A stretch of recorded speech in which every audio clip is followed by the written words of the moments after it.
You know, fire engineering has been very fortunate to have a great many friends who helped us research complicated topics, friends who've helped us navigate some very difficult topics, and friends who've always given us a good supply of advice and reliable information.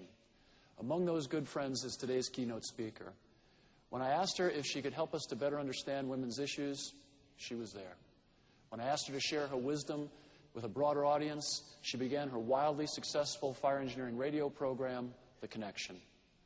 When I asked her if she could help us to better understand the report card on women in fire and emergency services, again, she was there. She was gracious enough to keynote the FDIC online, and today I know she's going to amaze, delight, and inspire you. Here's an update on Cheryl Horath's already extensive career. Cheryl Horath is a Division Chief of Operations in the Northwest District of Tucson, Arizona, Northwest Fire District in Tucson, Arizona, apologize. Northwest Fire District is the largest district in Arizona, and it covers 140 square miles with 9 fire stations and serving a population of 120,000. She's been in the fire service since 1992, working as a full-time instructor in Illinois, where she also served as the union president for 4 years. She's a full-time instructor for the Illinois Fire Service Institute. Cheryl Horath is the president of trustees on the board of the International Association of Women in Emergency Services. And this past summer, Cheryl worked with other local women firefighters to coordinate a girls' fire camp in Tucson. Cheryl serves in the Saguaro Girl Scouts Council, the board of directors, and a board member of the Southern Arizona Mental Health Center, and she's on their board of directors as well. I don't know how she finds the time to do all these incredible things and still do all she does for the fire service and support all of us as she supports fire engineering, FDIC, and everyone else. She's been a tremendous inspiration to me over the last several years, watching her build coalitions and help us all to become better acquainted with everything that's going on in the fire service. She's a wonderful, great friend, and it's my tremendous honor and privilege, ladies and gentlemen, to introduce to you the 2010 keynote speaker, Chief Cheryl Horath.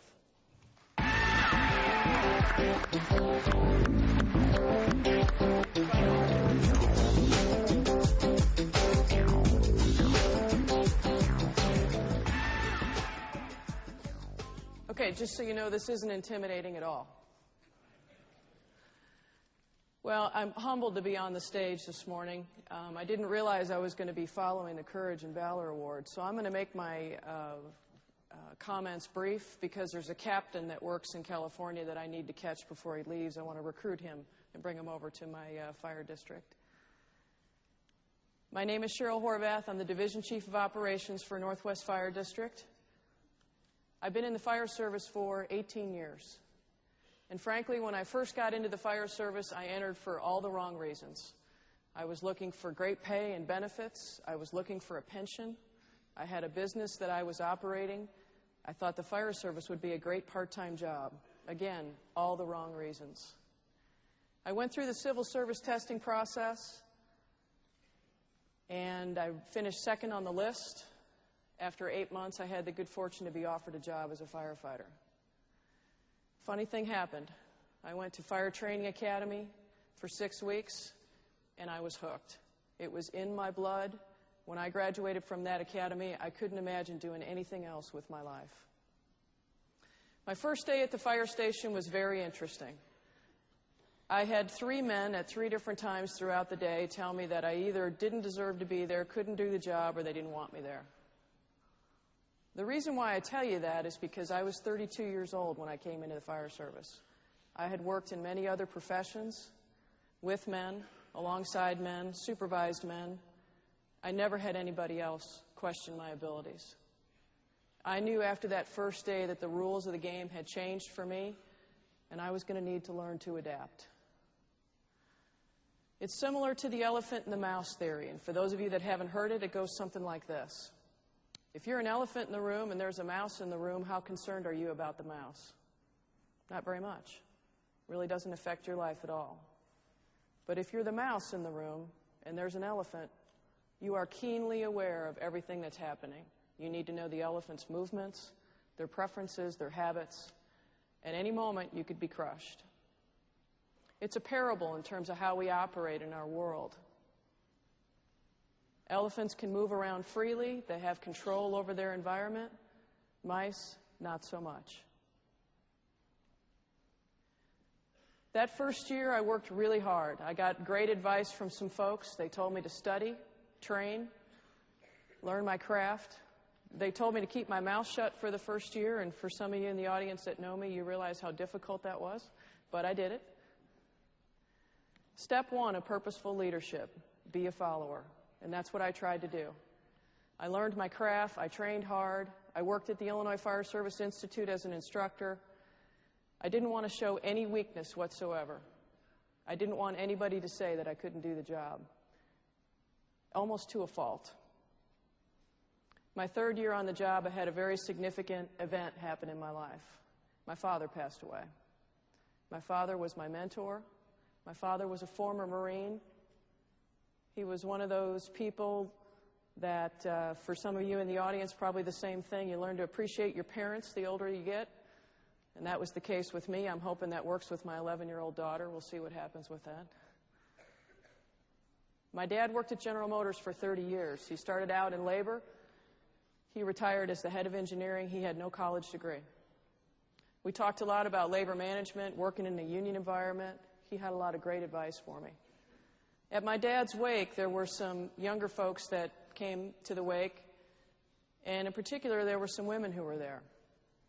And I remember talking with them about the effect that my dad had on their life. He opened the door for them to be a part of the engineering department for General Motors. He saw an opportunity to bring in some people who would help build his team, and he opened that door. I never knew that story about my dad. I have a lot of pride knowing that my father did that. I just wish I'd had an opportunity to talk to him about it. Shortly after that, I was promoted to company officer, and now I'm into step 2 of purposeful leadership, leading people. I had a small company. We were 3-person engine companies at the department that I used to be with. I had 2 goals in mind. I wanted to make sure that we were well trained so that we could provide the best service possible to our citizens, and I wanted to make sure everybody went home. Managing busy stations, leading busy stations by call volume, that wasn't so difficult. It was the slower stations where some of the challenges came in. I was also union president at the same time, as Bobby mentioned. And the reason why I talk about that is so that everybody can understand what it's like to deal with competing interests. When you are in union leadership, just like when you are a chief officer or company officer, you frequently deal with competing interests, and it's great leadership training. I made my share of mistakes as a company officer, just like everybody in this room probably has. I mentioned the part about not wanting to show weakness. There were a couple calls where I probably should have taken my company out of service. We were off our game. EMS, motor vehicle type calls, where all of a sudden the emotion kind of sneaks in on you at the last minute. I probably should have pulled the plug, called the shift commander, and said, we're done. But I didn't do that, because I didn't want to show weakness. There were times I was a little bit too passionate about some of the issues that were going on. I realize now as a leader, when you become too passionate about something, you lose your perspective, and you're really no longer leading your people. I was a company officer for 8 years, and I was unable to be promoted to a shift commander position for a variety of reasons. So I had the opportunity to move to Tucson, Arizona, and be a battalion chief at the Northwest Fire District. And it was literally stepping off the ledge without the net. So let's put it into context for you. Northwest Fire District at the time had about 160 line personnel. They had no woman chief officers. The highest ranking officer they had, who was a woman, was a captain. They had a couple women who were in operations as paramedics. So now you have a woman coming in from the outside, doesn't know anything about their district, and oh, by the way, I was president of Women in the Fire Service. Do you think some people might have been a little intimidated by that? Of course. They thought I was going to be filing lawsuits left and right. Never filed one, but that was the fear. I won't tell you I didn't take advantage of that fear at times as a chief officer. It's not a bad thing. But I knew my job going in was to manage the South Battalion and manage those 4 captains, lead those 4 captains that I was responsible for. So now I'm at step 3 of purposeful leadership. I'm leading leaders.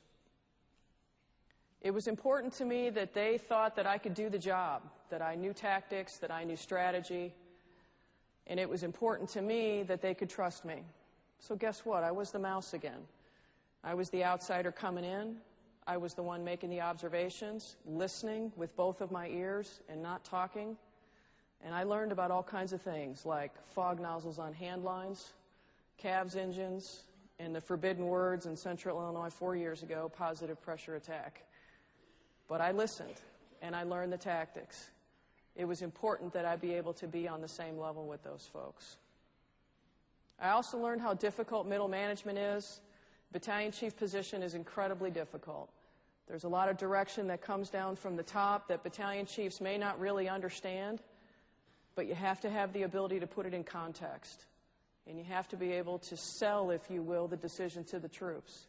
Now, that doesn't mean that you don't have an issue with some of those decisions that happens, but you have to go behind closed doors with your supervisor to talk to him about it. You cannot air that dirty laundry in public.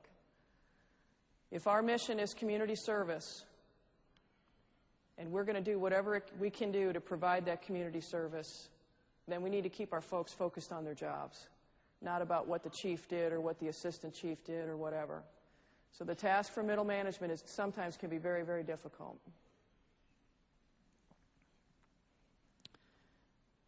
Well, I explained to you that I work for a fire district, and in the land of fire districts, at any given moment, you can be reorganized, and that's what happened. I was in Yuma, Arizona. I was helping out with an assessment center. I answered the phone. It was my chief, and he said, hey, guess what? We're doing a complete reorganization of the fire department. Okay. I had my first question. Do I still have a job? Yes, you still have a job. Where am I going? You're going to division chief of training. Like that, I went from 56 hours to 40 hours. I said, when do I start? My chief said, as soon as you get back from Yuma, Arizona. Okay, then. I came back in town. I sat down with my boss. My boss said, what do you think? I said, well, you've provided me with great opportunities so far. I've learned so much. I have one concern, and that is that I just made a huge commitment to women in the fire service, and that was based on a 56-hour schedule. So I'd have the opportunity to fly around the country, go to conferences, speak on their behalf. I made a commitment, and I want to follow through on that commitment. And my boss said, don't worry about it. You do whatever you have to do. We'll support you. I went and talked to my fire chief. I said, Chief, what's your expectations for training? My chief said, do your thing. That's all he said to me. That's it. Do your thing. Okay. I'd worked at the Illinois Fire Service Institute, as Bobby mentioned, so I had some background in training. We had grown so fast at Northwest Fire District. We built 5 stations in 5 years. We were pumping out academy classes. We were not able to meet the needs of our shift personnel. When I came into training, things kind of slowed down a little bit. And we reorganized. We went back to basics. I went back to pulling hose lines, building props, doing all those things for about the first year. I went through all those first 3 steps of purposeful leadership. I was a follower. My chief had called me up on the phone, and he said, this is what we need you to do, and I did it. I was leading people. I brought in an entire new training staff, gave them the support and the resources that they need to get their job done, and they did it. And I was leading leaders. We were promoting people up through the ranks. We did 6 promotional exams that first year, just trying to get enough people out on the street so we could take care of our community. Year 2, things kind of changed for me as a division chief in training. I started to feel a little bit lost in terms of what my focus was supposed to be. And I had the opportunity to enroll in a community leadership program, Greater Tucson Leadership Program. And I know there's quite a few community leadership programs around the country. I would strongly encourage you to be a part of that. It helps get you out of the fire service and give you some perspective in terms of what's happening in your communities. And what I learned was the fire service touches every single thing out there. Social services, health care, energy, government, national security. Every topic we had in that class, the fire service somehow was involved in. And it really helped me see my job differently. It helped me realize how important it is as a chief officer to stay in tune with the community. And really, the only way that we're going to be able to move forward as a fire service is if we learn to partner up with the community. The other thing that happened is that we had an academic counselor, if you will, who was part of the leadership program, and he was offering discounts on coaching sessions. I'd never done anything like that before, and I thought, you know what? I'm going to give it a shot. So I sat down with Dr. Dave for a couple sessions, and he asked me a few questions that really made a difference for me. The first one was, where should you be in the organization based on your position? Where should you be working? That might sound like kind of a simplistic question, but when you're really embroiled in getting the work done, you don't always step back and realize where you should be in the organization. And he said, where you're at right now, you should be leading the organization. You are at that last step of purposeful leadership. And he was right. 7 months ago, actually 9 months ago, I was moved over into operations. So now my responsibility is our 10 fire stations. We just built one since the last time Bobby wrote that intro. And I supervise 7 battalion chiefs. And if you're doing the math, that means I've had 3 jobs in 4 years. And yes, I'm a little tired, a little worn out, but it's been an incredible ride. I work for a very progressive organization. I work for an organization that believes in supporting and bringing everybody in and engaging them in the conversation. And now I'm working at the top level of that organization, not only on the management side, but on the labor side. There are leaders throughout the organization, and we're trying to bring them all in and engage them in the conversation. I would say the one thing that I've tried to do my entire career is give support and give time. Before I came into the fire service, and since I've been in the fire service, there have been those people in my life that noticed the mouse in the room and said, hey, we want you to be part of our team. I now realize that the best leaders that we have are the ones that can bring the elephants and the mice together and get them to work together for what's best for the organization. I was at a conference a number of years ago, and the keynote speaker challenged everybody in the audience and said, at some point this week during your conference experience, have the conversation with somebody. Walk up to somebody you don't know, sit down, and get to know them. My understanding is we have quite a few folks here from Canada, and we have a large international representation. This is the perfect opportunity for you as training officers and as firefighters and fire service leaders to sit down with other folks from different parts of the country and just see what their world is like. Is that an uncomfortable conversation to have sometimes? Yes, of course it is. But those are the opportunities where you really create some great learning. And so I would really encourage all of you to take advantage of that. I want to thank Fire Engineering for giving me a few minutes to talk with you today, and I hope you enjoy your experience here at FDIC. Thank you.